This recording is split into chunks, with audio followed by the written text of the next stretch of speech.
حضرت سیدہ زینب نے پوچھا امام حسین سے کہ سارے زمانے نے روکا ہے، ٹھیک ہے آپ حق پہ ہیں، یہ بھی سب نے کہا ہے آپ حق پہ ہیں، پر روکا بھی سب نے، آپ روکے کیوں نہیں؟ تو ابن کثیر اور ابن اسیر لکھتے ہیں کہ امام حسین رو پڑے، کہنے لگے بہن میں رک جاتا، پر میں نے رات کو نانا مصطفیٰ کو خواب میں دیکھا ہے۔ تو حضور نے فرمایا حسین اگر آج یہ رواج پڑ گیا نا یزید جیسے لوگوں کا تو قیامت تک پڑا رہے گا، پھر لوگ کہیں گے کوئی نکلا نہیں تھا تو ہمیں بھی نکلنا، پھر لوگ ظالموں کے سامنے گردنیں جھکانے کے عادی ہو جائیں گے۔ میں کہتا رہتا ہوں، کہہ رہا ہوں، کربلا کی جنگ کفر اسلام کی جنگ نہیں، کفر اسلام کی جنگ نہیں کربلا کی، کیونکہ یزید تو بڑا پکا نمازی تھا، خطبہ دیتا تھا وہ تو۔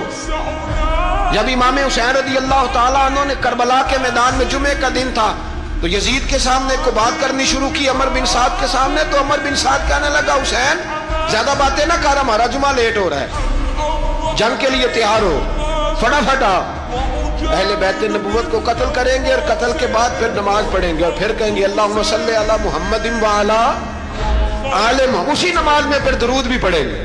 یہ کیسا مرتبہ ہے، کیسا انداز ہے، دوستی قاتل سے بھی مقتول سے یارانہ بھی۔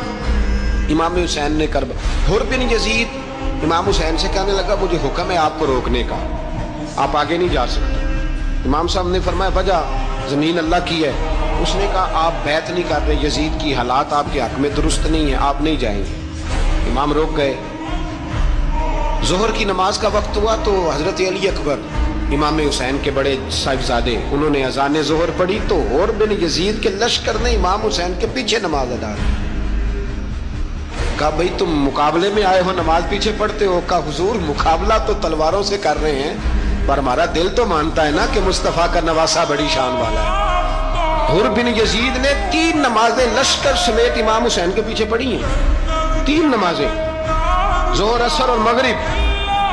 پھر امام حسین کے سامنے شرائط پیش کی کہ آپ کو یہاں گھیر لیا گیا ہے، یہاں آپ بیعت کریں گے، یہاں پہ جنگ کریں گے، 2 ہی باتیں۔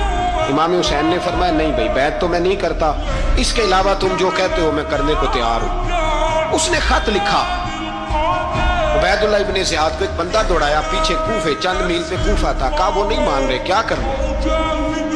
تو حسین ابن علی ہے، میں زیادہ دیر انہیں روک بھی نہیں سکتا۔ انہوں نے پیغام دیا حر بن یزید کو کہ کرنا کچھ بھی نہیں، ان کا پانی بند کر دو، بلیک میل کرو، کھانا پانی نہیں ملے گا، چھوٹے چھوٹے بچے ہیں خود ہی مان جائیں گے۔